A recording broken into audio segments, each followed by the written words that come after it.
Ladies and gentlemen, welcome to the Kim Barrett Show. I am your host, Kim Barrett, and on today's episode, we are joined by Glenn Poulos. Glenn has sold companies, sold products. He's a little bit of the sales expert, you would have to say. So today we're joined by him, and we're sharing some of his stories from growing these companies, selling these companies, and also a little bit about his book, Never Sit in the Lobby.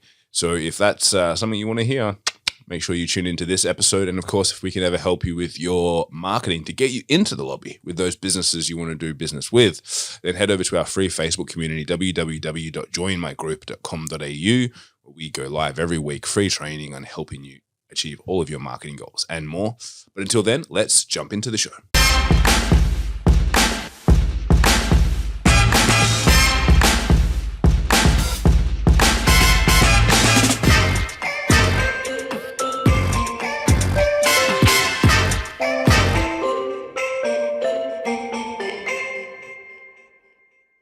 Glenn, thank you so much for joining us today. Really appreciate you making the time. Oh, thanks for having me, Kim. It's great to be here. It's great to have you.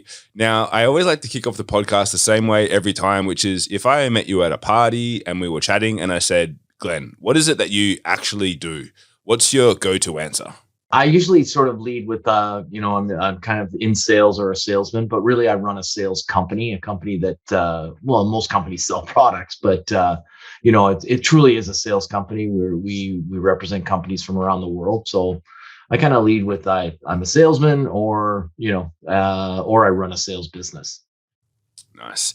And what's, I'm always curious because my assumption is for salespeople, that when you were a little kid growing up, you probably didn't say to everyone when they're like, what do you want to be when you get older? I want to be a salesman. Like, probably wasn't the first thing. I'm assuming. What got you into the world of sales? Yeah, our slang is we call them peddlers, right? That's our euphemism we call each other, right?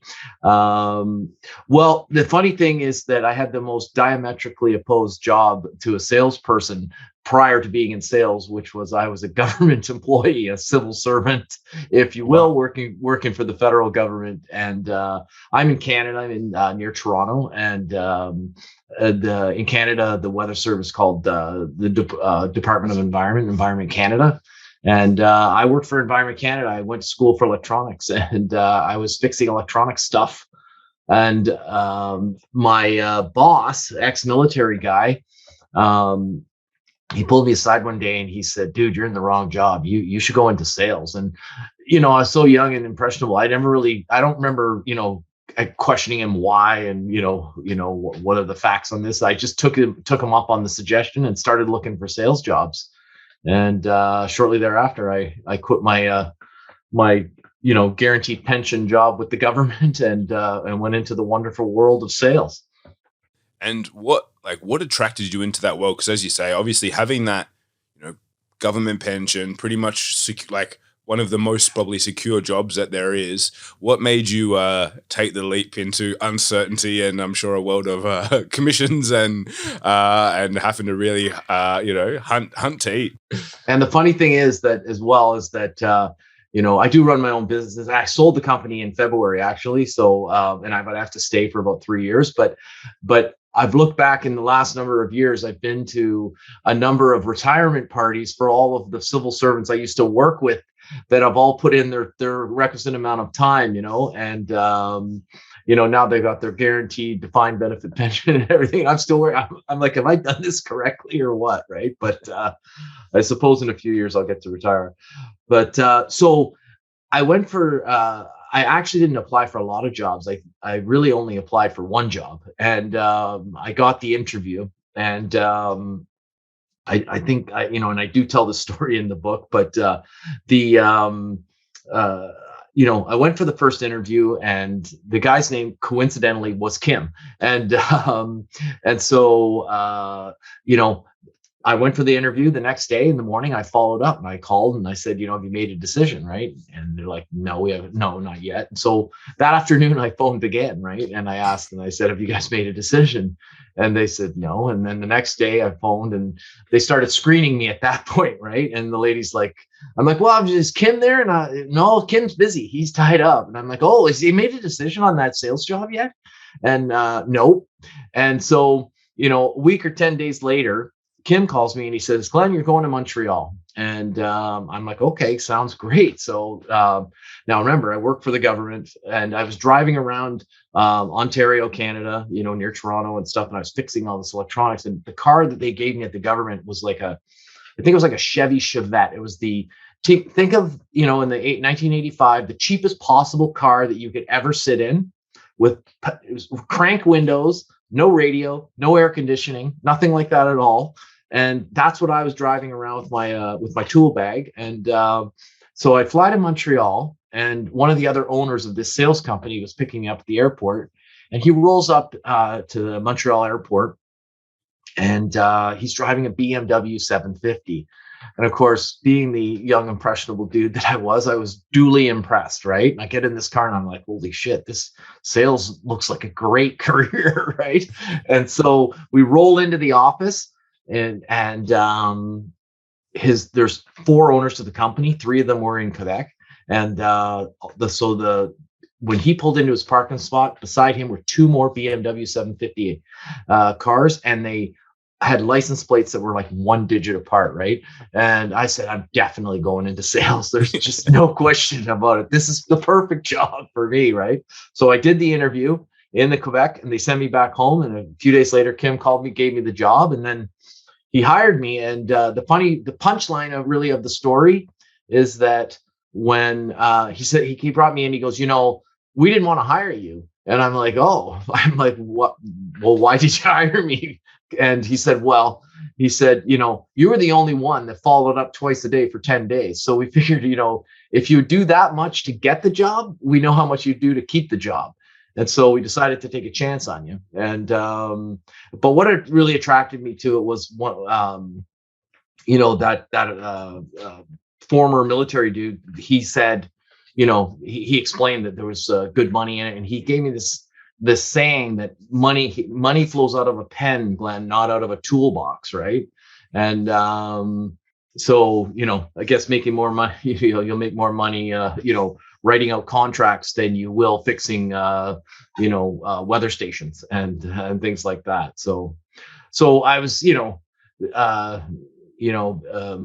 there's a chapter in my title that's actually titled Greed-Based Learning. And so my greedy little nature, I just, I thought, hey, this is the perfect job for me. I want to make lots of money. And so I jumped into sales. And what was the growth from there? Obviously, like having your own company and writing books on sales and things like that. Like, what was some of the next steps? I will tell you, but I will, and I'll tell you the short story just to be, for brevity. But I've actually started and sold 2 companies. Both of them were in business for 15 years. Both of them sold for well into the 8 figures. And except what happened with the first one was not what you would ultimately call an ultimate success, which I'll explain quickly. But the second one, which I sold in February, was a resounding success, and I'm quite happy about that. But so, and just to tear the Band-Aid off that story, and then I'll tell you how I did that. We were approached by a public company to do the process of an RTO, or reverse takeover. And this was about 17 years ago. And I wasn't very sophisticated in the area of, the public markets and, and some of these deals and how I was really, kind of deer in the headlights about all that, but they were throwing millions of dollars of shares at me. And so, but not a lot of cash. Okay. And they own many other companies in Canada and elsewhere, and including some large cell phone stores. And at face value, it looked like a very successful company. And of course, the owner, not the owner, but the CEO was driving an Aston Martin DBI or something like DB9 or something like that anyways. And DB something. And so I guess we didn't do our proper due diligence on them like they did on us. And they basically, we were a division of this public company, and I owned a lot of the shares, and they were worth millions of dollars when they bought us, but they started sucking us dry for money as an operating unit to pay for a lot of other units that we didn't know about at the time. And within 18 months, to make a long story short, they bankrupted our division. and 100 of us were out of work. But ultimately, the shares crashed and dropped to a sub a penny. And my millions and millions of dollars of shares, I couldn't sell them because I was an insider. I was actually one of the the largest shareholder actually in that public company at the time. I was the founder of the original company they bought, and I had more shares than anyone else. And they went to almost zero. And so and so people are like, well, why didn't you jump off a bridge, or how did you survive like losing all that millions and millions of dollars? And I'm like, I didn't have millions of dollars. Like, I had my company and I made good money, and it was doing fine. And we were, we're in the technology space, particularly in the wireless space, and we were doing great. And and I mean, I had what we considered to be like a good living. And then all of a sudden I got millions of dollars of shares, which I couldn't sell. So my life didn't change. And then I still had a job and I still made decent money. And so my life never changed. Right. And then all of a sudden, here today, gone tomorrow, I just didn't have it anymore. But I didn't have a job either. So now I had no income.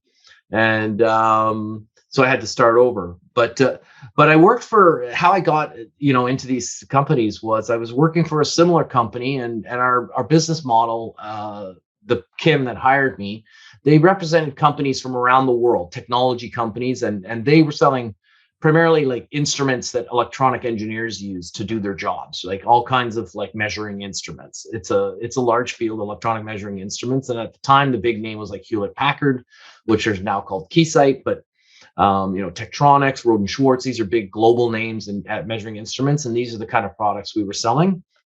And so for 5 years, I sold these products, and I had my territory, and I was a salesman and carried my bag and made calls. And I have all sorts of rules in my book about how I got into the door and, how I conducted myself as a salesperson like that.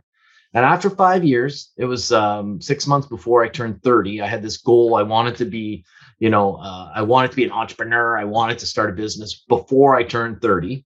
And so I approached them, and it was October of 1991. And I said to him, look, I've got this idea. You've got all these vendors that you sell from around the world. I'd like to take two of them that was in this other specific technology space, that they weren't really focusing on. They were just lucky enough to have these couple of vendors. I said, I'm going to take these two, and then I'm going to go approach a bunch of other ones, and I'm going to get like 10 of them. And I'm going to start another company, which I'll own, and you can own part of it as well. Now you'll own two companies, and I'll own part of this company. And the president said to me, he said, oh, you know what? Like, you write out a plan, bring it to me, but I'm going to show you how it's never going to work. It's just basically keep your job and keep your nose clean or whatever. And so the next day I resigned, and I wrote out the plan was I resigned. And the second thing I did was I went home and I said, honey, because 6 days before I signed my resignation letter, I actually signed a marriage certificate. I got married 6 days before that. And I went, oh, by the way, honey, I quit my job. She's like, you what? And so, so I up and quit my job. And I convinced two other guys to quit their jobs in Ottawa and Montreal. And we started this company, Toronto, Ottawa, Montreal. We ultimately had people in Vancouver, and we grew it to 100 people. And, but, the reason, he's saying, oh, it'll never work. And I can see why, because we based it on this like far-fetched newfangled technology that everybody knew would never catch on, called the cell phone.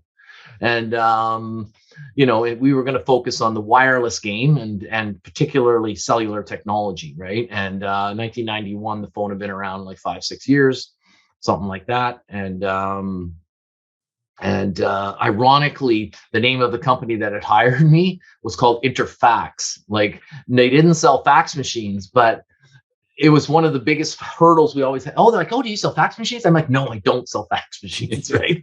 And of course, the fax machine kind of went up and down really quickly in terms of its usefulness, right? And so the cell phone actually, it kind of took off a little bit, kind of sort of as we know today, right? And so when this company bankrupted us, and I had to either.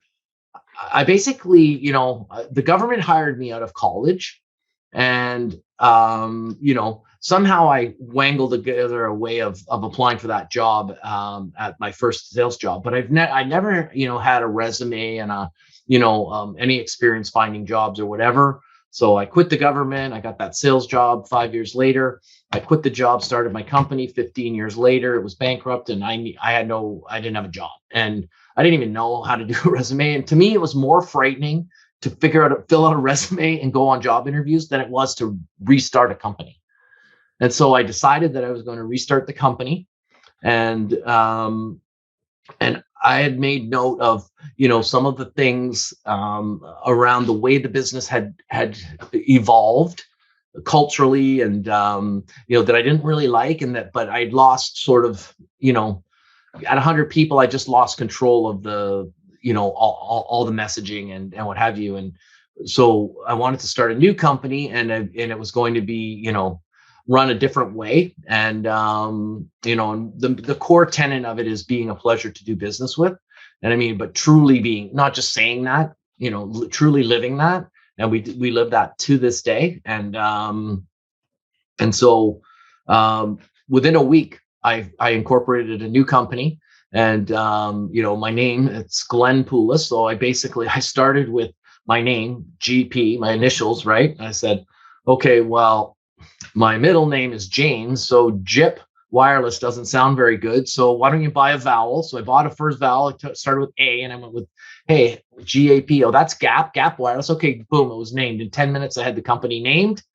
And of course, I didn't realize a year later that the Gap clothing company would bring me to the trademark tribunal, for trying to put off, or whatever they call it, on the naming, right? And they wanted me to change the name, but I ended up winning on the basis that it was my name. But they were mad because the year we started our company, Gap Wireless, they came out with a new product called the Gap Wireless Bra, and they were so upset, PO'd, as they say, that whenever you would Google Gap Wireless, their bra would constantly come up underneath us, right? And they were so frustrated by that, right? But ultimately, we came to a settlement, and we got to keep the name Gap Wireless, and we were just acquired in February. I have a partner.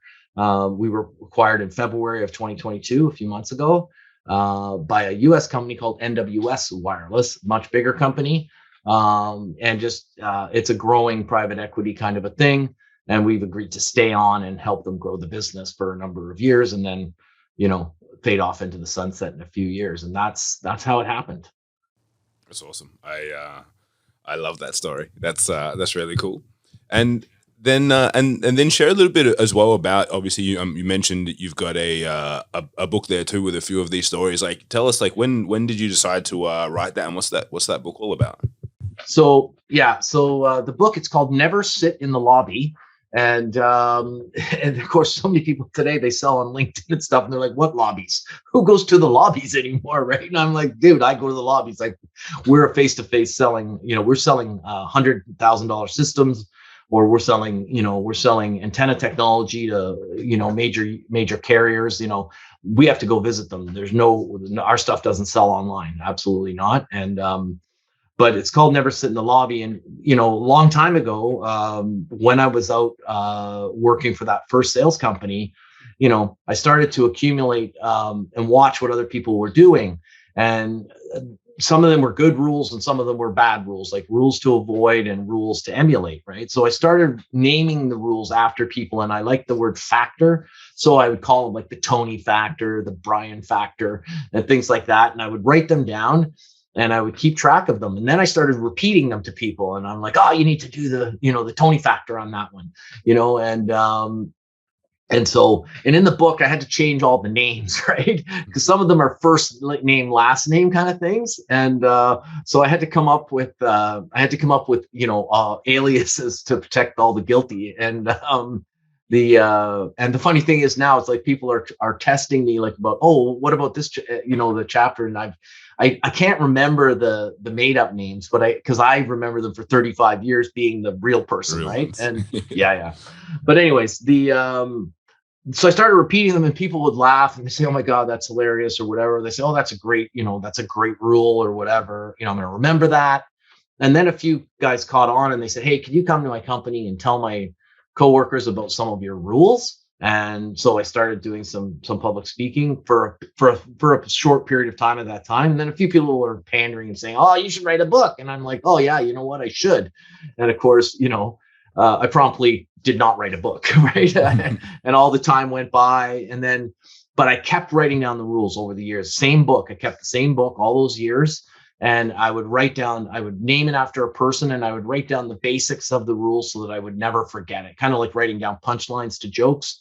It's enough so that you can remember the joke, right? And over the years, I started accumulating them and whatever. And then in March 2020, Canada went into full lockdown for the pandemic. And of course, in Canada, probably similar to yourself, we were in a fairly rigid lockdown, right? Like virtually everything was closed. And of course, there was no entertainment, there was nothing public, and there was no fraternizing or whatever. So we were an essential service. So I had to go to work and keep my warehouse and my open. Most of my people went home, but I would go to work every day. I would come home at night. I'd have to stay at home on the weekends. We sat at home and did nothing, right? So I said, "Hey, there's the perfect time for me to write a book." So I Googled how to write a book.